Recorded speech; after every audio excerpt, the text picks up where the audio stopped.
Cultivating Africa. Cultivate Africa's Future Fund, CultiAF.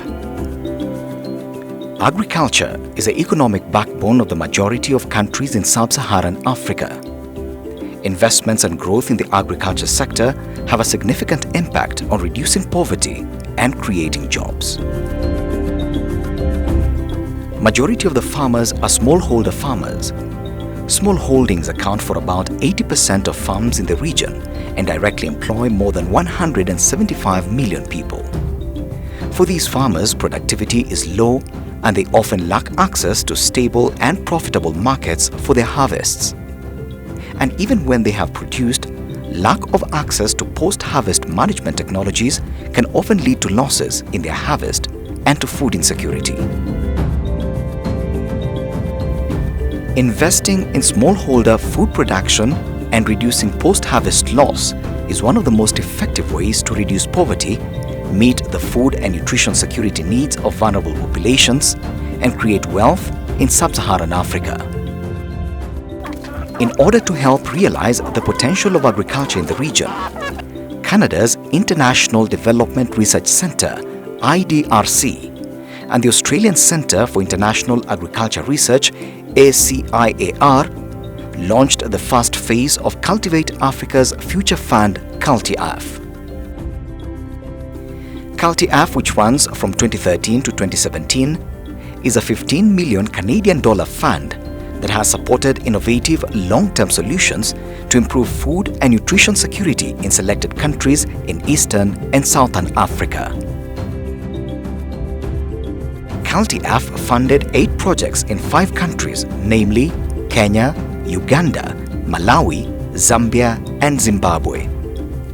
The fund supported the development and testing of 24 innovations focused on increasing productivity and profitability of smallholder farmers, improving food and nutrition security, and the empowerment of women and youth. In Kenya and Uganda, researchers have revolutionized how poultry and fish are fed. Feed constitutes 60 to 70% of the cost of production, making poultry and fish production unsustainable for many smallholder farmers, especially women who are the main producers. This is mainly due to the high cost of ingredients, especially fish meal and soybean. Using insects as a source of protein in feed, researchers have reduced the cost of feed. The protein cost in feed is reduced by 25 to 37.5%, with an additional reduction potential of 41.7 to 51.4%. This level of substitution of soybean and fish meal with insects has a potential to create 43,000 jobs, especially for the youth, as it is a low input, low land requirement and attractive to young people. With only a 5% substitution of fish meal with insect protein, Kenyan farmers would save $5.9 million annually. Standards for insect-based feed have been developed and approved both in Kenya and Uganda, and private sector feed manufacturers have been a key stakeholder in the project, paving way for millions of smallholders to benefit. In Malawi and Zambia, researchers and processors have made impressive advancements in fish processing technologies. Traditional methods of fish processing, such as smoking and sun-drying, lead to losses of up to 30%. This means that for every 10 fish, 3 will be lost due to rotting, breakages, insect infestation, and quality loss. Using innovative solar tent dryers and improved smoking kilns, researchers and processors have reduced fish loss by 60%, leading to more income for processors and more fish available for consumers. These 2 innovations have reduced women's drudgery and created employment opportunities for young people. Solar tent dried fish and clean smoked fish are now available in supermarkets in Malawi. The project has created jobs for young people in the fish value chain. Nyampesi, a 27-year-old entrepreneur, now processes and supplies solar tent dried fish to supermarkets and schools across the country. Back to Kenya and Uganda, where beans are a traditional subsistence crop and are popular and affordable source of protein.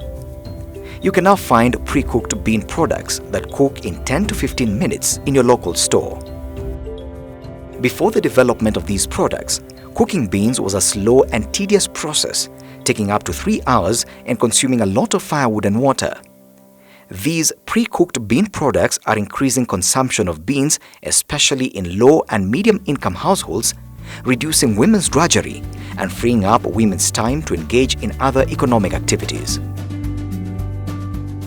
25,000 farmers in Kenya and Uganda are currently supplying beans to a factory in Kisumu with a capacity to process 9 tons of beans per day.